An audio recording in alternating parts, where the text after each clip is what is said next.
ವಿದ್ಯಾರ್ಥಿಗಳಿಗೆ ಬೆಳಗಿನ ಶುಭೋದಯ. ಯೂಟ್ಯೂಬ್ ತರಗತಿಗಳಿಗೆ ಸ್ವಾಗತ. ನನ್ನ ಹೆಸರು ಎಂ.ಎ. ಉಮೇಶ್ ಬಾಬು. ಶ್ರೀ ಮರುಳಸಿದ್ದೇಶ್ವರ ಸ್ಮಾರಕ ನಾಗಸಮುದ್ರ ಶಿಖರಣ್ಣ ಪ್ರೌಢಶಾಲೆ, ಬೆಂಡೆಕೆರೆ, ಅರಸೀಕೆರೆ ತಾಲೂಕು, ಹಾಸನ ಜಿಲ್ಲೆ. ಇಲ್ಲಿ ಸಮಾಜ ವಿಜ್ಞಾನ ಶಿಕ್ಷಕರಾಗಿ ಕಾರ್ಯವನ್ನು ನಿರ್ವಹಿಸುತ್ತಿದ್ದೇನೆ. ವಿದ್ಯಾರ್ಥಿಗಳೇ, ನಾವು ಈ ದಿನ 10ನೇ ತರಗತಿಯ ಸಮಾಜ ವಿಜ್ಞಾನ ವಿಷಯದ ಸಮಾಜಶಾಸ್ತ್ರ ವಿಭಾಗದಲ್ಲಿ ಬರುವಂತಹ ಸಾಮಾಜಿಕ ಸ್ತರವಿನ್ಯಾಸ ಅನ್ನುವಂತಹ ಅಧ್ಯಾಯದ ಮುಂದುವರೆದ ಭಾಗವನ್ನು ನಾವು ಈ ದಿನ ತಿಳ್ಕೊಳ್ಳೋಣ. ವಿದ್ಯಾರ್ಥಿಗಳೇ, ಇಂದಿನ ತರಗತಿಯಲ್ಲಿ ನಾವು ಸಾಮಾಜಿಕ ಸ್ತರವಿನ್ಯಾಸ ಇದರಲ್ಲಿ ಸಾಮಾಜಿಕ ಸ್ತರವಿನ್ಯಾಸ ಅಂದ್ರೆ ಏನು, ಸಾಮಾಜಿಕ ಅಸಮಾನತೆ, ಶಿಕ್ಷಣ ಮತ್ತು ಅಸಮಾನತೆ, ಲಿಂಗತ್ವ ಅಸಮಾನತೆ, ಈ ವಿಚಾರಗಳನ್ನು ನಾವು ಅಧ್ಯಯನ ಮಾಡಿದ್ವಿ, ಅದರ ಬಗ್ಗೆ ತಿಳ್ಕೊಂಡಿದ್ದೀವಿ. ಮುಂದಿನ ಅಧ್ಯಯನವನ್ನು ತಿಳ್ಕೊಳ್ತಾ ಸಾಮಾಜಿಕ ಸ್ತರ ವಿನ್ಯಾಸದ ಲಕ್ಷಣಗಳು, ಅದರ ಯಾವ ರೀತಿಯಾದಂತಹ ಲಕ್ಷಣಗಳನ್ನು ಹೊಂದಿದೆ,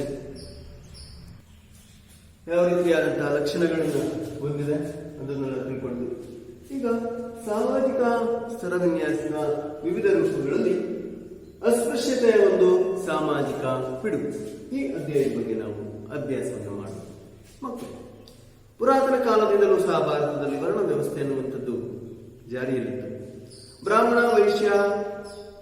ಕ್ಷತ್ರಿಯ, ವೈಶ್ಯ, ಶೂದ್ರ ಅನ್ನುವಂತಹ ವರ್ಣ ವ್ಯವಸ್ಥೆ ಇದ್ದು, ಇಲ್ಲಿ ಮೇಲ್ಸ್ತರದಲ್ಲಿ ಬ್ರಾಹ್ಮಣರು, ಅದರ ನಂತರ ಕ್ಷತ್ರಿಯರು, ನಂತರದಲ್ಲಿ ವೈಶ್ಯರು, ನಂತರ ಶೂದ್ರರು ಇರ್ತಿದ್ರು.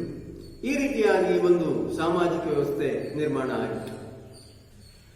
ಇದು ವೇದಗಳ ಕಾಲದ ಸಮಾಜದಲ್ಲಿ ಆರಂಭಗೊಂಡಿತೆಂದು ಅಭಿಪ್ರಾಯವನ್ನು ಪಡಲಾಗಿದೆ. ಚಾತುರ್ವರ್ಣ ಎಂಬುದು ಸಾಮಾಜಿಕ ವಿಭಜನೆಯ ವ್ಯವಸ್ಥೆ. ಇದು ಕರ್ಮ ಸಿದ್ಧಾಂತದ ತತ್ವದ ಅಡಿಯಲ್ಲಿ ರೂಪಿತವಾಗಿರುವಂಥದ್ದು ಅಂತ ಹೇಳಲಾಗ್ತಿದೆ.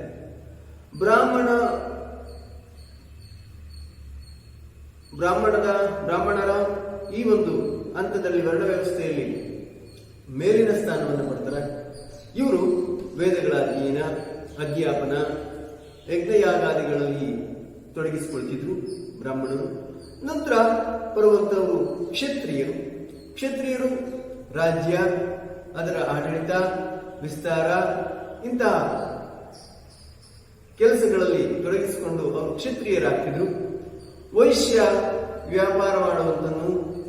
ವ್ಯಾಪಾರವನ್ನು ಮಾಡುವಂಥದ್ದು, ವ್ಯವಹಾರಗಳನ್ನು ನಡೆಸುವಂಥದ್ದು, ಮತ್ತೆ ಸಾರ್ವಜನಿಕರಿಗೆ ಬೇಕಾದಂತಹ ವಸ್ತುಗಳನ್ನ ಕೊಡುವಂಥದ್ದು, ಅವುಗಳನ್ನ ವ್ಯಾಪಾರದ ಮೂಲಕ ಅವರಿಗೆ ತಲುಪಿಸುವಂತಹ ಒಂದು ಚಟುವಟಿಕೆಗಳನ್ನ ಮತ್ತು ಅಂತಹ ವೃತ್ತಿಯಲ್ಲಿ ಈತ ಜೀವನವನ್ನ ಸಾಗಿಸಿದ್ದ. ನಂತರ ಕೊನೆಯ ಹಂತದಲ್ಲಿ ಬರುವಂತವರು ಶೂದ್ರ. ಈತ ಕೃಷಿ ಕೂಲಿಕಾರನಾಗಿ ಕಾರ್ಯನಿರ್ವಹಿಸಬೇಕಾಗಿತ್ತು ಅನ್ನುವುದು ಈ ಒಂದು ಸಿದ್ಧಾಂತದ ಪ್ರಕಾರ, ಅಂದ್ರೆ ವರ್ಣ ವ್ಯವಸ್ಥೆಯ ಸಿದ್ಧಾಂತದ ಪ್ರಕಾರ ಉಲ್ಲೇಖ ಆಗಿರುವಂತಹ ವಿಷಯ. ಇಲ್ಲಿ ಶೂದ್ರನಿಗಿಂತ ಕೆಳಗಿನವರಾದ 5ನೇ ವರ್ಗದವರಾದಂತಹ ಅಂತ್ಯಜರು ಅಂತ ಕರಿತೀವಿ. ಈ ಅಂತ್ಯಜರನ್ನೇ ಅಸ್ಪೃಶ್ಯರು ಅಂತಲೂ ಸಹ ಕರಿತೀವಿ. ಇವರು ವರ್ಣಾಶ್ರಮ ವ್ಯವಸ್ಥೆಯಲ್ಲಿ ತೀರಾ ಕೊನೆಯ ಹಂತದ, ಕೆಳಗಿನ ಹಂತದ ಒಂದು ವರ್ಣ ಜಾತಿ ವ್ಯವಸ್ಥೆಯಲ್ಲಿ ಬರುವಂತವರು. ಈ ಮೇಲ್ವರ್ಗದವರ ಎಲ್ಲಾ ಜನರ ಸೇವೆಯನ್ನು ಮಾಡುವಂಥದ್ದು ಇವರ ಕೈಂಕರ್ಯ. ಈ ಅಸ್ಪೃಶ್ಯತೆಯ ಆಚರಣೆಯ ವ್ಯವಸ್ಥೆ ವರ್ಣ ವ್ಯವಸ್ಥೆಯ ಹುಟ್ಟಿನೊಂದಿಗೆ ಅಸ್ತಿತ್ವವನ್ನು ಪಡ್ಕೊಳ್ತು. ಸ್ಪರ್ಶ ಮತ್ತು ಅಸ್ಪೃಶ್ಯ ಅನ್ನುವಂತಹ ಭಾವನೆ ಮುಖ್ಯವಾಗಿ ಸಾಮಾಜಿಕ ಆರ್ಥಿಕ ಅಸಮಾನತೆಯ ಮೂಲದಿಂದ ರೂಪುಗೊಂಡಂಥದ್ದು. ಅಸ್ಪೃಶ್ಯ ಎನ್ನುವ ಪದದ ಅರ್ಥ ಮುಟ್ಟಬಾರದು ಅನ್ನುವಂಥ ಅರ್ಥವನ್ನ ಕೊಡುತ್ತೆ. ಮುಟ್ಟಬಾರದು ಅನ್ನುವಂಥ ಅರ್ಥದಲ್ಲಿ ಈ ಪದದ ಬಳಕೆ ಆಗುವುದನ್ನು ಕಾಣಬಹುದಾಗಿದೆ. ಬ್ರಿಟಿಷ್ ಸರ್ಕಾರ 1935ರಲ್ಲಿ ಕೇಂದ್ರ ಕಾಯ್ದೆ, ಸೆಂಟ್ರಲ್ ಆಕ್ಟ್, ಇದರ ಮೂಲಕ ಭಾರತದ ಅಸ್ಪೃಶ್ಯ ವರ್ಗ ಹಾಗೂ ಗುಡ್ಡಗಾಡು ವರ್ಗದ ಜನರನ್ನ ಪರಿಶಿಷ್ಟ ಜಾತಿ ಮತ್ತೆ ಪರಿಶಿಷ್ಟ ಪಂಗಡಗಳು ಎಂಬ ಪಟ್ಟಿಗೆ ಎಂಬುದಾಗಿ ಸೇರಿಸಿ ಹೆಸರಿಸ್ತು ಅವ್ರನ್ನ. ಈ ಅಸ್ಪೃಶ್ಯರನ್ನ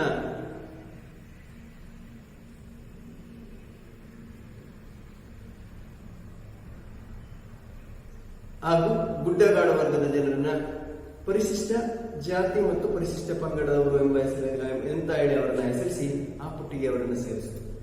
ನಂತರದ ಕಾಲದಲ್ಲಿ ಭಾರತ ರತ್ನ ಡಾಕ್ಟರ್ BR ಅಂಬೇಡ್ಕರ್ ಹೇಳಿದಂತೆ ಹೊರಗಿನಿಂದ ಬಂದವರು ಊರಿನಿಂದ ಹೊರಗಡೆ ನೆಲೆಸಿದ್ರು ಅಥವಾ ಊರ ಒಳಗಡೆ ಇದ್ದವರನ್ನ ಕಾರಣಾಂತರಗಳಿಂದ ಊರ ಹೊರಗೆ ತಳ್ಳಲಾಯಿತು ಎಂಬುದನ್ನ ವಿಶ್ಲೇಷಣೆ ಮಾಡಿದರೆ ಅಸ್ಪೃಶ್ಯತೆಯ ಉಗಮ ಮತ್ತು ಅಸ್ಪೃಶ್ಯರು ಯಾರೆಂಬುದು ಅರ್ಥವಾಗುತ್ತದೆ ಅಂತ ಅವರು ಹೇಳಿಕೆಯನ್ನು ಕೊಟ್ಟರು.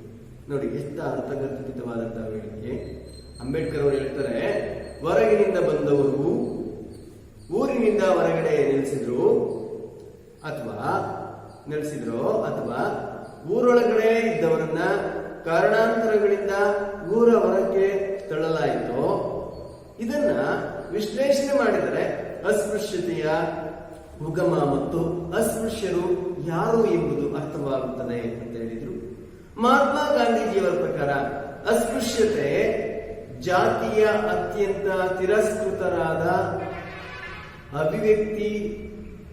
ತಿರಸ್ಕೃತವಾದಂತಹ ಅಭಿವ್ಯಕ್ತಿ. ಇದು ಹಿಂದೂ ಸಮಾಜದ ಶರೀರವನ್ನ ಕುಷ್ಠರೋಗದ ಹುಣ್ಣಿನಂತೆ ಪೀಡಿಸುತ್ತದೆ. ಅಸ್ಪೃಶ್ಯತೆ ನಿವಾರಣೆಗೆ ಅಂಬೇಡ್ಕರ್ ಅವರು ನಡೆಸಿದಂತಹ ಹೋರಾಟವನ್ನ ಇಲ್ಲಿ ನೆನೆಯಬೇಕು. ಅಸ್ಪೃಶ್ಯತೆಯನ್ನು ಹೋಗಲಾಡಿಸಲಿಕ್ಕೆ ಅಸ್ಪೃಶ್ಯತೆಯಲ್ಲಿ ಬೆಳೆದಂತಹ ಡಾಕ್ಟರ್ BR ಅಂಬೇಡ್ಕರ್ ಅವರು ಅದರ ಒಂದು ಸಾಧನೆಗಳನ್ನ, ಅದರ ಹಿಂಸೆಯನ್ನ, ಅದರ ಕಾರ್ಯಾಚರಣೆಯನ್ನ, ಸಮಾಜದಲ್ಲಿ ಅಂತಹ ವರ್ಗದವರಿಗೆ ಸಿಗುತ್ತಿದ್ದಂತಹ ಒಂದು ಧೋರಣೆಯನ್ನ, ಸ್ಥಾನವನ್ನ ಅನುಭವಿಸಿದರು. ಆ ಒಂದು ಆಚರಣೆಗೆ ಸಿಲುಕಿ ಜರ್ಜರಿತರಾಗಿದ್ರು ಡಾಕ್ಟರ್ BR ಅಂಬೇಡ್ಕರ್. ಅದಕ್ಕೋಸ್ಕರ ಈ ಅಸ್ಪೃಶ್ಯತೆಯಿಂದ ನಿವಾರಣೆಯನ್ನ ಹೊಂದಿ ಆ ಅಸ್ಪೃಶ್ಯರನ್ನ, ಅಂತ್ಯಜರನ್ನ ಸಮಾಜದ ಮೂಲವಾಹಿನಿಗೆ ತರಬೇಕು ಅನ್ನುವಂತಹ ಉದ್ದೇಶವನ್ನು ಹೊಂದಿ BR ಅಂಬೇಡ್ಕರ್ ಅವರು ಸಾಕಷ್ಟು ಹೋರಾಟಗಳನ್ನು ನಡೆಸಿದರು, ಚಳುವಳಿಗಳನ್ನು ನಡೆಸಿದರು. ಆದ್ರಿಂದ ಆ ಚಳುವಳಿಗಳಲ್ಲಿ ಅಂಬೇಡ್ಕರ್ ಅವರು ಮಹತ್ವದ ಪಾತ್ರವನ್ನು ವಹಿಸಿದರು. ಅಸ್ಪೃಶ್ಯತೆಯನ್ನು ಹೋಗಲಾಡಿಸಲಿಕ್ಕೆ ಸಾಕಷ್ಟು ಪ್ರಯತ್ನ ಪಟ್ಟಂತವರಲ್ಲಿ ಡಾಕ್ಟರ್ BR ಅಂಬೇಡ್ಕರ್ ಅವರು ಸಹ ಒಬ್ಬರು. ಅಸ್ಪೃಶ್ಯತೆಯ ಸಮಸ್ಯೆಗಳೇನು? ಏನು ಅಸ್ಪೃಶ್ಯತೆಯ ಸಮಸ್ಯೆಗಳು? ಏನೇನು ಸಮಸ್ಯೆಗಳಾಗುತ್ತೆ ಈ ಒಂದು ಅಸ್ಪೃಶ್ಯತೆಯಿಂದ? ಮೊದಲನೇ ಅಸ್ಪೃಶ್ಯತೆಯ ಸಮಸ್ಯೆಗಳನ್ನ ನಾವು ತಿಳಿಯುವುದಾದ್ರೆ, ಸಾಮಾಜಿಕ ವ್ಯವಸ್ಥೆಯಲ್ಲಿ ಅತ್ಯಂತ ಕೆಳಮಟ್ಟದ ಸ್ಥಾನವನ್ನು ನೀಡಲಾಗುತ್ತೆ ಈ ಅಸ್ಪೃಶ್ಯರಿಗೆ. ಅಸ್ಪೃಶ್ಯರಿಗೆ ಸಮಾಜದ ವ್ಯವಸ್ಥೆಯಲ್ಲಿ ಅತ್ಯಂತ ಕೆಳಸ್ಥಾನವನ್ನು ನೀಡಲಾಗಿದೆ. ಮನುಸ್ಮೃತಿಯ ಪ್ರಕಾರ ಚಂಡಾಲರನ್ನ ಮುಟ್ಟದವರು 10 ಹಲವು ಪ್ರಾಯಶ್ಚಿತ್ತಕ್ಕೊಳಪಡಬೇಕಾಗಿತ್ತು. ವ್ಯಾಘ್ರವಾದಂತಹ ಸ್ಮೃತಿಯು ಹೇಳುವಂತೆ ಹಸುವಿನ ಬಾಲದ ಉದ್ದಕ್ಕಿಂತ ಕಡಿಮೆ ಅಂತರದಲ್ಲಿ ಅಂತ್ಯಜರನ್ನ ಭೇಟಿಯಾದರೆ ಆ ಸವರ್ಣೀಯರು ಸ್ನಾನ ಮಾಡಿ ಮೈಲಿಗೆಯನ್ನ ಹೋಗಲಾಡಿಸಿಕೊಳ್ಳಬೇಕಾಗಿತ್ತು ಅಂತೇಳಿ ಈ ಮನುಸ್ಮೃತಿಯಲ್ಲಿ ಉಲ್ಲೇಖಿಸಲಾಗಿದೆ. ಮಲಬಾರಿನಲ್ಲಿ ತಾವೇ ತಯಾರಿಸಿದ ಚಪ್ಪಲಿಗಳನ್ನ ಅಂತ್ಯಜರು ಧರಿಸುವಂತಿರಲಿಲ್ಲ. ಸವರ್ಣೀಯರ ಕೆಲ ಕೊಳ, ಬಾವಿ, ಕಟ್ಟೆ, ಸ್ಮಶಾನವನ್ನ ಬಳಸುವಂತಿರಲಿಲ್ಲ.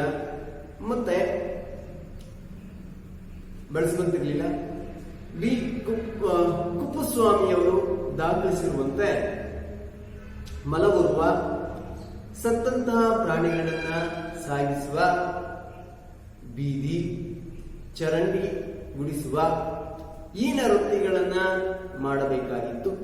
ಹೀಗೆ ಸಾಮಾಜಿಕವಾಗಿ ಅತ್ಯಂತ ಕೆಳ ಸ್ಥಾನಗಳನ್ನ ಅಸ್ಪೃಶ್ಯರಿಗೆ ನೀಡಿ ಅವರು ಹುಟ್ಟಿನ ಕಾಲಕ್ಕಾಗಿಯೇ, ಹುಟ್ಟಿನ ಕಾರಣಕ್ಕಾಗಿಯೇ ಅವರ ಸಾಮಾಜಿಕ ಚಲನೆಯನ್ನ ನಿಯಂತ್ರಣ ಮಾಡಲಾಗಿತ್ತು. ಈ ರೀತಿಯಾಗಿ ಸಮಾಜದಲ್ಲಿ ಅತ್ಯಂತ ಕೆಳಸ್ತರದಲ್ಲಿ ಮತ್ತೆ ಹೀನವಾದಂತಹ ಕೆಲಸಗಳನ್ನು ಮಾಡ್ತಾ ಮೇಲ್ವರ್ಗದವರಿಗೆ ಸಹಕಾರವನ್ನು ನೀಡ್ತಾ ಕಾರ್ಯವನ್ನು ನಿರ್ವಹಿಸಬೇಕಾಗಿತ್ತು. ಇವರಿಗೆ ಯಾವುದೇ ರೀತಿಯಾದಂತಹ ಹಕ್ಕುಗಳು ಅನ್ವಯಿಸುತ್ತಿರಲಿಲ್ಲ. ಸವರ್ಣೀಯರ ನೀರಿನ ಬಾವಿಗಳು, ಅವರು ವಾಸ ಮಾಡುವಂತಹ ಸ್ಥಳಗಳು, ಕೆರೆ, ಇವುಗಳಿಂದ ನೀರನ್ನ ಪಡೆಯುವಂತೆ ಇರಲಿಲ್ಲ. ತುಂಬಾ ನಿರ್ಬಂಧಕ್ಕೆ ಒಳಪಟ್ಟು ಜೀವನವನ್ನ ನಡೆಸುವಂತಹ ಒಂದು ಸನ್ನಿವೇಶ ಈ ಅಸ್ಪೃಶ್ಯರದಾಗಿತ್ತು. ಇಂತಹ ಸಮಸ್ಯೆಗಳನ್ನ ಎದುರಿಸುತ್ತಿದ್ರು. ಎರಡನೇದಾಗಿ ಶೈಕ್ಷಣಿಕ ಹಕ್ಕಿನಿಂದ ಹೊರಗಡೆ, ಇವರಿಗೆ ಶೈಕ್ಷಣಿಕ ಅವಕಾಶಗಳಿಂದ ಹೊರಗಿಡಲಾಗಿತ್ತು. ಅನೇಕ ಶತಮಾನಗಳಿಂದ ಅಸ್ಪೃಶ್ಯರನ್ನ ಶೈಕ್ಷಣಿಕ ಚಟುವಟಿಕೆಗಳಿಂದ ದೂರ ಇಡಲಾಗಿತ್ತು. ಇವರು ವೇದಗಳನ್ನ ಕೇಳುವಂತಿರಲಿಲ್ಲ, ಮತ್ತೆ ಓದುವಂತೂ ಇರಲಿಲ್ಲ. ಸಂಸ್ಕೃತ ಭಾಷೆಯನ್ನ ಕಲಿಯುವಂತಿರಲಿಲ್ಲ. ಧರ್ಮ ಗ್ರಂಥಗಳ ಬಗ್ಗೆ ತಿಳುವಳಿಕೆಯನ್ನು ಪಡೆಯುವಂತಿರಲಿಲ್ಲ. ಮಧ್ಯಯುಗದಲ್ಲೂ ಇದೇ ಸ್ಥಿತಿ ಇತ್ತು. ಬ್ರಿಟಿಷರು ಭಾರತಕ್ಕೆ ಬರುವುದಕ್ಕಿಂತ ಮುಂಚೆ ಅಸ್ಪೃಶ್ಯ ವಿದ್ಯಾರ್ಥಿಗಳಿಗೆ ಸವರ್ಣೀಯ ವಿದ್ಯಾರ್ಥಿಗಳ ಜೊತೆ ಬೆರೆಯಲು ಬಿಡ್ತಿರ್ಲಿಲ್ಲ. ಇವರಿಗೆ ಶೈಕ್ಷಣಿಕ ಅವಕಾಶಗಳು ಕುಂಠಿತ ಆದವು. ಸವರ್ಣೀಯರು ಓದುವಂತ ಗುರುಕುಲಗಳು, ವಿದ್ಯಾಶಾಲೆಗಳು, ವಿದ್ಯಾಪೀಠಗಳಲ್ಲಿ ಇವರಿಗೆ ಪ್ರವೇಶ ಇರಲಿಲ್ಲ. ಶೈಕ್ಷಣಿಕ ಉದ್ದೇಶಕ್ಕಾಗಿ ಅವರನ್ನ ಶಾಲೆಗಳಿಗಾಗ್ಲಿ ಗುರುಕುಲಗಳಿಗಾಗ್ಲಿ ದಾಖಲಾತಿಯನ್ನ ಅಥವಾ ಸೇರಿಸಿಕೊಳ್ಳುವಂತೆ ಇರಲಿಲ್ಲ. ಜೊತೆಗೆ ವೇದಗಳು, ಉಪನಿಷತ್ತುಗಳು, ಧರ್ಮಗ್ರಂಥಗಳ ಉಚ್ಚಾರಣೆಯನ್ನ ಕೇಳುವಂತಿರಲಿಲ್ಲ, ಉಚ್ಚಾರಣೆಯನ್ನು ಸಹ ಮಾಡುವಂತಿರಲಿಲ್ಲ. ಅಂತಹ ನಿರ್ಬಂಧಗಳು ಇದ್ವು. ನಂತರ ಮೇಲ್ವರ್ಗದ ವಿದ್ಯಾರ್ಥಿಗಳ ಜೊತೆ ಒಟ್ಟಿಗೆ ಕುಳಿತು ಪಾಠಗಳನ್ನ ಕೇಳುವಂತಿರಲಿಲ್ಲ. ಸವರ್ಣೀಯ ವಿದ್ಯಾರ್ಥಿಗಳಿಂದ ದೂರ ಕೂರಿಸಲಾಗ್ತಿತ್ತು. ಮೈಲಿಗೆಯ ಕಾರಣ ನೀಡಿ ಕೆಳಜಾತಿಯ ಜನರಿಗೆ ಶೈಕ್ಷಣಿಕ ಸೌಲಭ್ಯಗಳಿಂದ ಹೊರಗಿಡಲಾಗಿತ್ತು. ಇವರಿಗೆ ಶಿಕ್ಷಣದ ಯಾವುದೇ ಸೌಲಭ್ಯಗಳು ಇರಲಿಲ್ಲ. ಶಾಲೆಯಲ್ಲಿ ಅಥವಾ ಗುರುಕುಲಗಳಲ್ಲಿ ಸವರ್ಣೀಯರು ಒಂದು ಭಾಗದಲ್ಲಿ ಕುಳಿತರೆ ಇವರನ್ನ ಅವರಿಂದ ದೂರದ ಸ್ಥಳಗಳಲ್ಲಿ ಕೂರಿಸುತ್ತಿದ್ರು.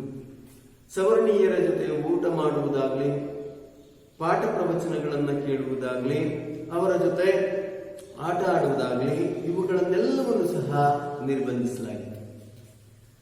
ಶಿಕ್ಷಣವು ಅಂಬೇಡ್ಕರ್ ಅವರಿಗೆ ಸಾಮಾಜಿಕ ನ್ಯಾಯ ಪಡೆಯುವ ಹೋರಾಟಕ್ಕೆ ಪ್ರವೇಶವನ್ನ ನೀಡುತ್ತದೆ.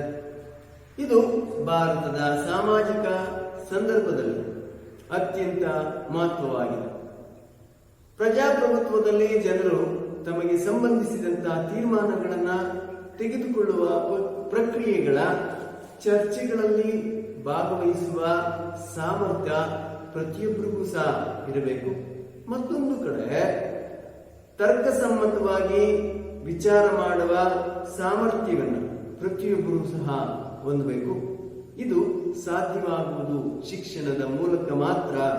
ಆದ್ದರಿಂದ ಅಂಬೇಡ್ಕರ್ ಅವರು ಶಿಕ್ಷಣದ ಮಹತ್ವವನ್ನ ಮನಗಾಣಿಸುವ ಹೋರಾಟಕ್ಕೂ ಆದ್ಯತೆಯನ್ನು ನೀಡಿದರು. ಯಾವುದೇ ಸಮಾಜದಲ್ಲಿ ಅಸ್ಪೃಶ್ಯತೆಯನ್ನು ಹೋಗಲಾಡಿಸಬೇಕು, ಅದರ ವಿರುದ್ಧ ಜನರು ಜಾಗೃತರಾಗಬೇಕು ಅಂತಂದ್ರೆ ಅವರಿಗೆ ಶಿಕ್ಷಣ ಅತ್ಯಂತ ಅಗತ್ಯವಾದಂತಹ ಅಸ್ತ್ರವಾಗಿದೆ. ಆದ್ರಿಂದ ಆ ಶಿಕ್ಷಣ ಅನ್ನುವಂಥ ಅಸ್ತ್ರವನ್ನ ಪ್ರತಿಯೊಬ್ಬರಿಗೂ ನೀಡಿದ್ದೇ ಆದರೆ ಈ ಅಸ್ಪೃಶ್ಯತೆಯನ್ನು ಹೋಗಲಾಡಿಸಬಹುದು ಅನ್ನುವಂತಹ ಮನೋಭಾವನೆ B.R. ಅಂಬೇಡ್ಕರ್ ಅವರಿಗೆ ಇತ್ತು. ಆದ್ರಿಂದ ಅಸ್ಪೃಶ್ಯತೆಯ ಜೊತೆಗೆ ಶಿಕ್ಷಣವನ್ನು ಸಹ ಸರ್ವರಿಗೂ ಒದಗಿಸುವಂತಹ ಒಂದು ನಿಟ್ಟಿನಲ್ಲಿ ಪ್ರಯತ್ನಗಳು ನಡೆದಿವೆ. ಶಿಕ್ಷಣಕ್ಕಿರುವ ಸಾರ್ವಜನಿಕ ಮಹತ್ವದ ಮೂಲಕವೇ B.R. ಅಂಬೇಡ್ಕರ್ ಅವರು ಶಿಕ್ಷಣ ಸಾರ್ವಜನಿಕರ ಸೊತ್ತಾಗಬೇಕು ಅಂತ ಪ್ರತಿಪಾದನೆಯನ್ನ ಮಾಡ್ತಾರೆ. ಈ ರೀತಿಯಾದಂತಹ ಕ್ರಾಂತಿಕಾರಿ ಚಿಂತನೆಗಳಿಂದಲೇ ಡಾಕ್ಟರ್ BR ಅಂಬೇಡ್ಕರ್ ಅವರು ಸಂವಿಧಾನದ ಕರಡು ರಚನೆಯಲ್ಲಿ ನಿರ್ಣಾಯಕರಾದ ಹಾಗೂ ಮಹತ್ವದ ಪಾತ್ರವನ್ನು ವಹಿಸಿ ಭಾರತದ ಸಂವಿಧಾನದ ಶಿಲ್ಪಿ ಎಂಬ ಕೀರ್ತಿಗೆ ಭಾಜನರಾಗಿದ್ದಾರೆ. ಇವರು ಸಹ ಶಿಕ್ಷಣವನ್ನ ಪಡೆಯುವಂತಹ ಸಂದರ್ಭದಲ್ಲಿ ಸಾಕಷ್ಟು ಕಷ್ಟ ನಷ್ಟಗಳನ್ನು ಅನುಭವಿಸಿದ್ರು. ಬೇಜಾತಿಯವರ ಒಂದು ಶೋಷಣೆಗೆ ಒಳಗಾಗಿದ್ರು. ಇಂತಹ ಶೋಷಣೆಯ ಇದ್ರೂ ಸಹ ಅವುಗಳನ್ನೆಲ್ಲವನ್ನೂ ಸಹ ಬದಿಗೊತ್ತಿ ಮೇಲೆ ಬಂದು ಕೊನೆಗೆ ಭಾರತದ ಸಂವಿಧಾನದ ರಚನೆಯಲ್ಲಿ ಮಹತ್ವದ ಪಾತ್ರವನ್ನು ವಹಿಸಿದ್ರು. ಆದ್ದರಿಂದಲೇ ಡಾಕ್ಟರ್ BR ಅಂಬೇಡ್ಕರ್ ಅವರನ್ನ ಸಂವಿಧಾನದ ಶಿಲ್ಪಿ ಅಂತಲೂ ಸಹ ಕರೀತಾರೆ.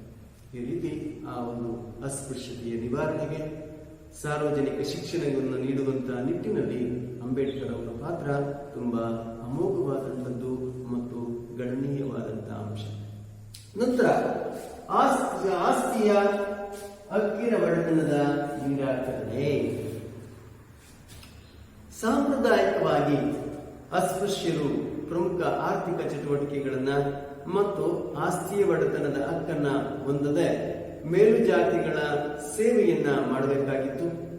ಇಂದು ಸ್ವಯಂ ಆಸ್ತಿಯ ಭೂಮಿಯನ್ನ ಹೊಂದಿರದಂತೆ ಧರ್ಮ ಗ್ರಂಥಗಳನ್ನ ಉಲ್ಲೇಖಿಸಿ ಅಸ್ಪೃಶ್ಯರಿಗೆ ಆಸ್ತಿಯ ಹಕ್ಕನ್ನ ನಿರಾಕರಣೆ ಮಾಡಲಾಗಿತ್ತು. ಇದು ಮಾನವ ಜೀವ ವಿರೋಧಿ ಮತ್ತೆ ಮಾನವ ಹಕ್ಕುಗಳ ಉಲ್ಲಂಘನೆಯಾಗಿದೆ. ಅಂದ್ರೆ ಅಸ್ಪೃಶ್ಯರು ಅಥವಾ ಅಂತ್ಯಜರು ಅಂತ ನಾವೇನು ಕರಿತೀವಿ, ಶೂದ್ರರ ನಂತರದ ಒಂದು ವರ್ಗ, ಅವರು ಸಮಾಜದಲ್ಲಿ ಯಾವುದೇ ರೀತಿಯಾದಂತ ಭೂಮಿಯನ್ನ ಪಡೆಯುವಂತಿರಲಿಲ್ಲ, ಆಸ್ತಿಯನ್ನ ಹೊಂದುವಂತ ಹಕ್ಕು ಇವರಿಗೆ ಇರಲಿಲ್ಲ.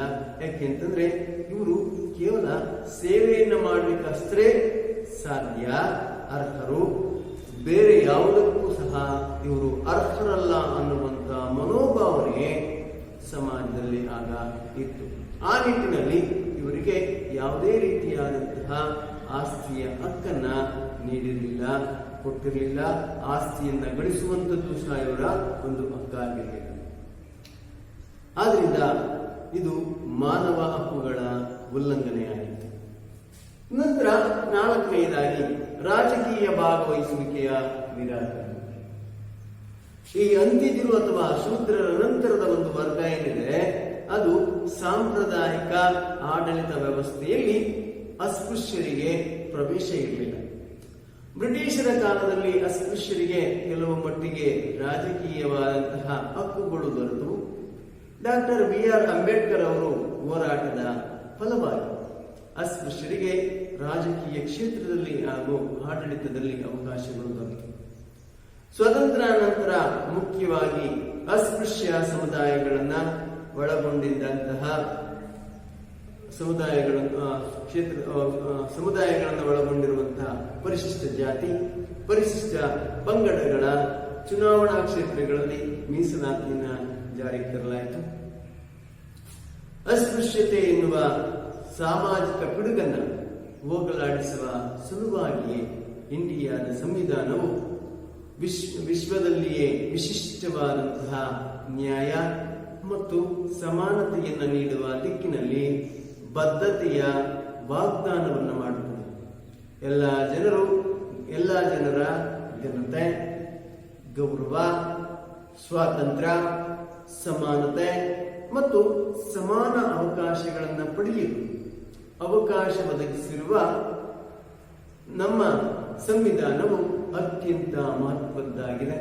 ಈ ಹಿನ್ನೆಲೆಯಲ್ಲಿಯೇ ಅಸ್ಪೃಶ್ಯತೆಯ ನಿವಾರಣೆಗೆ ಕಾನೂನು ಕ್ರಮಗಳನ್ನು ಜಾರಿಗೆ ತರಲಾಗಿದೆ. ನಾವು ಅಧ್ಯಯನವನ್ನು ಇನ್ನ ಮುಂದಿನ ತರಗತಿಗಳಲ್ಲಿ ಅಧ್ಯಯನ ಮಾಡಬೇಕಾದ್ರೆ ಅಸ್ಪೃಶ್ಯತೆಯ ನಿವಾರಣೆಗೆ ಯಾವ್ಯಾವ ಕಾನೂನುಗಳನ್ನು ಸಂವಿಧಾನದಲ್ಲಿ ಉಲ್ಲೇಖ ಮಾಡಲಾಗಿದೆ, ಅವುಗಳನ್ನ ಉಲ್ಲಂಘನೆ ಮಾಡಿದರೆ ಯಾವ ರೀತಿಯಾದಂತಹ ಶಿಕ್ಷೆಗೆ ಒಳಗಾಗುತ್ತೇವೆ, ಎಷ್ಟು ದಂಡವನ್ನು ಕಟ್ಟಬೇಕಾಗುತ್ತೆ ಅನ್ನೋದರ ಬಗ್ಗೆ ತಿಳ್ಕೊಳ್ತೀವಿ. ಅದೇ ರೀತಿ ಅಸ್ಪೃಶ್ಯರಿಗೆ ಅಥವಾ ಪರಿಶಿಷ್ಟ ಜಾತಿ, ಪರಿಶಿಷ್ಟ ಪಂಗಡದ ಜನಾಂಗದವರಿಗೆ ಮೀಸಲು ಕ್ಷೇತ್ರಗಳನ್ನು ಒದಗಿಸಿಕೊಟ್ಟಿದ್ದಾರೆ. ಯಾವುದರಲ್ಲಿ? ಉದ್ಯೋಗದಲ್ಲಿ ಮೀಸಲಾತಿಯನ್ನು ಕೊಟ್ಟಿದ್ದಾರೆ, ಶಿಕ್ಷಣದಲ್ಲಿ ಮೀಸಲಾತಿಯನ್ನು ಕೊಟ್ಟಿದ್ದಾರೆ. ನಂತರ ವಿಧಾನಸಭೆ, ವಿಧಾನ ಪರಿಷತ್, ಲೋಕಸಭೆ, ರಾಜ್ಯಸಭೆ ಇಂತಹ ಒಂದು ಚುನಾವಣೆಗಳಲ್ಲಿ ಸ್ಪರ್ಧಿಸುವಂತವರಿಗೂ ಸಹ ಚುನಾವಣಾ ಕ್ಷೇತ್ರಗಳಲ್ಲಿಯೂ ಸಹ ಇಂತಹ ವರ್ಗದವರಿಗೆ ಮೀಸಲಾತಿಯನ್ನು ಒದಗಿಸಿ ಅವರಿಗೆ ಅವಕಾಶವನ್ನ ಕಲ್ಪಿಸಿಕೊಳ್ಳಲಾಗುತ್ತಿದೆ. ಇತ್ತೀಚಿನ ದಿನಗಳಲ್ಲಿ ಈ ಒಂದು ಅಸ್ಪೃಶ್ಯತೆಯ ನಿವಾರಣೆಗೆ ಕೇಂದ್ರ ಮತ್ತು ರಾಜ್ಯ ಸರ್ಕಾರಗಳು ಸಾಕಷ್ಟು ಗಮನವನ್ನು ಹರಿಸಿವೆ. ಇದೊಂದು ವ್ಯವಸ್ಥೆ, ಅಸ್ಪೃಶ್ಯತೆಯ ಒಂದು ಆಚರಣೆ ಕಾನೂನು ರೀತಿಯ ಅಪರಾಧ. ಅದನ್ನ ಪಾಲಿಸಿದೆ ಆದರೆ ಅದನ್ನ ಪಾಲಿಸಿದಂತಹ ವ್ಯಕ್ತಿಗೆ ಅಸ್ಪೃಶ್ಯತೆಯನ್ನು ಆಚರಣೆ ಮಾಡುವಂತಹ ವ್ಯಕ್ತಿಗೆ ದಂಡ ಮತ್ತೆ ಶಿಕ್ಷೆ ಎರಡನ್ನೂ ಸಹ ವಿಧಿಸುವಂತಹ ಕಾನೂನುಗಳು ನಮ್ಮ ಸಂವಿಧಾನದಲ್ಲಿ ಇರುವುದನ್ನ ಕಾಣಬಹುದಾಗಿದೆ. ನಂತರ ಅಸ್ಪೃಶ್ಯತೆಯ ನಿವಾರಣೆಗೆ ಕಾನೂನು ಕ್ರಮಗಳೇನು? ಕಾನೂನು ಏನನ್ನುತ್ತೆ? ಅಸ್ಪೃಶ್ಯತೆಯನ್ನ ನಿವಾರಣೆ ಅಥವಾ ಅಸ್ಪೃಶ್ಯತೆಯನ್ನ ಮುಂದುವರಿಸುವಂತಹ ಒಂದು ಸಮಾಜದಲ್ಲಿರುವಂತಹ ಜನರಿಗೆ ಕಾನೂನು ಏನ್ ಹೇಳುತ್ತೆ ಅನ್ನೋದನ್ನ ನಾವು ತಿಳಿಯೋದಾದ್ರೆ, ಅಸ್ಪೃಶ್ಯತೆಯ ಕಳಂಕವನ್ನ ತಡೆದು ಹಾಕಲಿಕ್ಕೆ ಅನೇಕ ಜನ ಗಣ್ಯರು, ಸಮಾಜ ಸುಧಾರಕರು ಹುಟ್ಟಿ ಬಂದರು. ಅಸ್ಪೃಶ್ಯತೆಯ ವಿರುದ್ಧ ಹೋರಾಟಗಳನ್ನು ಮಾಡಿದರು, ಚಳುವಳಿಗಳನ್ನು ಮಾಡಿದರು, ಜನಜಾಗೃತಿಯನ್ನ ಮಾಡಿದರು. ಇದರ ಫಲವಾಗಿಯೇ ಅಸ್ಪೃಶ್ಯತೆಯ ಆಚರಣೆ ಭಾರತದಲ್ಲಿ ತುಂಬಾ ಕಡಿಮೆ ಆಗ್ತಿದೆ. ಈ ಅಸ್ಪೃಶ್ಯತೆಯ ನಿವಾರಣೆಯ ಚಳುವಳಿಯಲ್ಲಿ ಭಾಗವಹಿಸಿದಂತವರು, ಹೋರಾಟವನ್ನು ಮಾಡದಂತವರನ್ನು ನಾವು ಸ್ಮರಿಸುವುದಾದರೆ ಜ್ಯೋತಿ ಬಾಪುಲೆ, ಡಾಕ್ಟರ್ BR ಅಂಬೇಡ್ಕರ್ ಮತ್ತು ಮಹಾತ್ಮ ಗಾಂಧೀಜಿ ಮೊದಲಾದಂತವರು ತೀವ್ರವಾಗಿ ಪ್ರಯತ್ನವನ್ನು ಪಟ್ಟರು. ಇಷ್ಟಾದರೂ ಸಹ ಇದನ್ನ ಪೂರ್ಣ ಪ್ರಮಾಣದಲ್ಲಿ ಹೋಗಲಾಡಿಸಲು ಇನ್ನೂ ಸಾಧ್ಯವಾಗಿಲ್ಲ. ಇದನ್ನ ತಡೆಯಲಿಕ್ಕೆ ಸಂವಿಧಾನದಲ್ಲಿ ಕಾನೂನುಗಳನ್ನು ಸಹ ಜಾರಿ ಮಾಡಲಾಗಿದೆ. ಈ ಸಂವಿಧಾನಗಳಲ್ಲಿ ಅನುಷ್ಠಾನಗೊಳಿಸಿದಂತಹ ಕಾನೂನುಗಳ ಮೂಲಕ ಅಸ್ಪೃಶ್ಯತೆಯನ್ನ ಹೋಗಲಾಡಿಸುವಂತಹ ನಿಟ್ಟಿನಲ್ಲಿ ಸರ್ಕಾರಗಳು ಪ್ರಯತ್ನವನ್ನು ಮಾಡ್ತವೆ. ಅಸ್ಪೃಶ್ಯತೆ ಎನ್ನುವಂಥದ್ದು ಸಮಾಜವನ್ನ ಅಂಟಿದಂತಹ ಘೋರವಾದಂತಹ ಒಂದು ಪಿಡುಗು, ಒಂದು ಶಾಪ ಆಗಿದೆ. ಅಸ್ಪೃಶ್ಯತೆಯನ್ನ ಹೋಗಲಾಡಿಸುವಂತಹ ನಿಟ್ಟಿನಲ್ಲಿ ಅಂಬೇಡ್ಕರ್, ಜ್ಯೋತಿ ಬಾಪುಲೆ ಇವರಷ್ಟೇ ಅಲ್ಲದೆ 12ನೇ ಶತಮಾನದಲ್ಲಿಯೇ ಇದರ ವಿರುದ್ಧ ಧ್ವನಿಯನ್ನ ಎತ್ತಿದ್ರು ಜಗಜ್ಯೋತಿ ಬಸವೇಶ್ವರ. ಬಸವಣ್ಣನವರು ಈ ಒಂದು ಅಸ್ಪೃಶ್ಯತೆಯನ್ನು ಹೋಗಲಾಡಿಸುವಂತಹ ನಿಟ್ಟಿನಲ್ಲಿ 12ನೇ ಶತಮಾನದಲ್ಲಿ ಒಂದು ಹೋರಾಟವನ್ನ ಮಾಡಿದರು. ಎಲ್ಲಾ ಧರ್ಮದವರ ಒಗ್ಗೂಡಿಸಿ ಅವರಲ್ಲಿರುವಂತಹ ಆ ಒಂದು ಭೇದ ಭಾವವನ್ನು ಹೋಗಲಾಡಿಸಿ ಮೇಲು ಕೀಳು ಎನ್ನುವಂತಹ ವ್ಯವಸ್ಥೆಯನ್ನ ಸಮಾಜದಿಂದ ಕಿತ್ತು ಒಗೆದು ಎಲ್ಲರೂ ಸಹ ಸಮಾನರು ಅನ್ನುವಂತಹ ನಿಟ್ಟಿನಲ್ಲಿ ವಿಶ್ಲೇಷಣೆಯನ್ನ ಮಾಡಲಿಕ್ಕೆ ಇವನು ಶೂದ್ರ, ಇವನು ಸ್ಪರ್ಶ, ಅವನು ಅಸ್ಪೃಶ್ಯ ಅನ್ನುವಂತ ಎಲ್ಲಾ ಜನಾಂಗದವರನ್ನು ಒಗ್ಗೂಡಿಸಿ ಒಂದು ನೆಲೆಗಟ್ಟಿನಲ್ಲಿ ತಂದು ಅವರಲ್ಲಿರುವಂತಹ ವಿಚಾರಗಳನ್ನು ವಿನಿಮಯ ಮಾಡಿಕೊಂಡು ಅವುಗಳಲ್ಲಿರುವಂತಹ ಸಂಪ್ರದಾಯಗಳನ್ನು ಹೊರಹಾಕಿ ಅವರಲ್ಲಿರುವಂತಹ ಮೌಢ್ಯವನ್ನ ನಿರ್ಮೂಲನೆಯನ್ನ ಮಾಡಲಿಕ್ಕೋಸ್ಕರ ಆಗಿನ ಕಾಲದಲ್ಲಿ ಅನುಭವ ಮಂಟಪ ಅನ್ನುವಂಥದ್ದನ್ನು ಸ್ಥಾಪನೆ ಮಾಡಿದರು. ಬಸವಾದಿ ಶರಣರು ಈ ಒಂದು ಅಸ್ಪೃಶ್ಯತೆಯ ನಿವಾರಣೆಗೆ ಮೇಲ್ವರ್ಗ ಕೆಳವರ್ಗ ಎಲ್ಲರೂ ಸಹ ಸಮಾನರು ಅನ್ನುವಂತಹ ಒಂದು ಆಚರಣೆಯನ್ನು ಮಾಡಲಿಕ್ಕೆ 12ನೇ ಶತಮಾನದಲ್ಲಿ ಪ್ರಯತ್ನವನ್ನ ಪಟ್ಟು ಸಫಲರಾದರು. ಆ ನಂತರದಲ್ಲಿ ಇದು ಮುಂದುವರಿತಾ ಬಂತು. ಆವಾಗಲಿಂದ ಪ್ರಾರಂಭ ಆದಂತಹ ಈ ಒಂದು ಅಸ್ಪೃಶ್ಯತೆಯ ನಿವಾರಣೆಯ ಚಳುವಳಿ ಇನ್ನೂ ಸಹ ಮುಂದುವರೆದಿದೆ. ಸಂವಿಧಾನದ 17ನೆಯ ವಿಧಿಯು ಅಸ್ಪೃಶ್ಯತಾ ಆಚರಣೆಯನ್ನ ನಿಷೇಧ ಮಾಡಿದೆ. ಭಾರತ ಸರ್ಕಾರ ಅಸ್ಪೃಶ್ಯತಾ ಅಪರಾಧಿಗಳ ಕಾಯ್ದೆಯನ್ನ 1955ರಲ್ಲಿ ಜಾರಿಗೊಳಿಸಿತು. ಇದರಲ್ಲಿ ಕಂಡುಬಂದ ಕೆಲವು ಲೋಪದೋಷಗಳನ್ನ ತಿದ್ದುಪಡಿ ಮಾಡಿ ನಾಗರಿಕ ಹಕ್ಕುಗಳ ಸಂರಕ್ಷಣಾ ಕಾಯ್ದೆ ಎಂದು 1976ರಲ್ಲಿ ಮಾರ್ಪಾಡುಗೊಳಿಸಲಾಯಿತು. ಈ ಕಾಯ್ದೆಯ ಪ್ರಕಾರ ಅಸ್ಪೃಶ್ಯತೆಯ ಆಚರಣೆಯು ಶಿಕ್ಷಾರ್ಹ ಅಪರಾಧವಾಗಿರುತ್ತದೆ. ಅಲ್ಲದೆ ಸಂವಿಧಾನಾತ್ಮಕವಾಗಿ ಸಾರ್ವತ್ರಿಕ ಮತದಾನದ ಹಾಗೂ ಸಮಾನತೆಯ ಹಕ್ಕನ್ನು ದೇಶದ ಎಲ್ಲಾ ನಾಗರಿಕರಿಗೂ ಸಹ ನೀಡಲಾಗಿದೆ. ವಿಶೇಷವಾಗಿ ಪರಿಶಿಷ್ಟರನ್ನು ಒಳಗೊಂಡಂತೆ ಹಿಂದುಳಿದ ಜಾತಿಯವರಿಗೆ ಶೈಕ್ಷಣಿಕ ಮತ್ತು ಉದ್ಯೋಗಾವಕಾಶಗಳನ್ನ ನೀಡುವುದಲ್ಲದೆ ಮೀಸಲಾತಿಗಳನ್ನು ಸಹ ಕಲ್ಪಿಸಲಾಗಿದೆ. 1989ರ ಶಾಸನ ಅಸ್ಪೃಶ್ಯತೆಯ ನಿರ್ಮೂಲನೆ ಪರಿಹಾರದ ವಿಶೇಷ ಜವಾಬ್ದಾರಿಗಳನ್ನ ವಿಶೇಷ ಜವಾಬ್ದಾರಿಗಳನ್ನ ರಾಜ್ಯ ಸರ್ಕಾರಗಳಿಗೆ ವಹಿಸಿದೆ. ಹೀಗೆ ಸ್ವತಂತ್ರಾನಂತರದ ಭಾರತವು ಅಸ್ಪೃಶ್ಯತೆಯ ನಿವಾರಣೆಗಾಗಿ ವಿಶೇಷ ಆಸಕ್ತಿಯನ್ನು ವಹಿಸಿ ಎಲ್ಲ ನಾಗರಿಕರಿಗೂ ಸಮಾನ ಅವಕಾಶಗಳನ್ನು ಕಲ್ಪಿಸಲು ಶ್ರಮಿಸುತ್ತಾ ಬಂದಿದೆ. ಈ ನಿಟ್ಟಿನಲ್ಲಿ ಭಾರತದ ಒಂದು ಸಂವಿಧಾನದಲ್ಲಿ ಅವಕಾಶಗಳನ್ನು ಕಲ್ಪಿಸಿ ಸರ್ಕಾರಗೊಳಿಸುವುದಕ್ಕೆ ಶ್ರಮವನ್ನು ವಹಿಸಿದೆ. ಇಷ್ಟು ಇಂದಿನ ಈ ಒಂದು ಸಾಮಾಜಿಕ ಸ್ತರವಿನ್ಯಾಸ ಅಧ್ಯಯನ 2ನೇ ಭಾಗ. ಅಷ್ಟರಲ್ಲಿ ಇಷ್ಟಕ್ಕೆ ಇಂದಿನ ಈ ಒಂದು ಅಧ್ಯಯನ ಮುಕ್ತಾಯವಾಯಿತು. ಎಲ್ಲರಿಗೂ ಸಹ ಧನ್ಯವಾದಗಳು.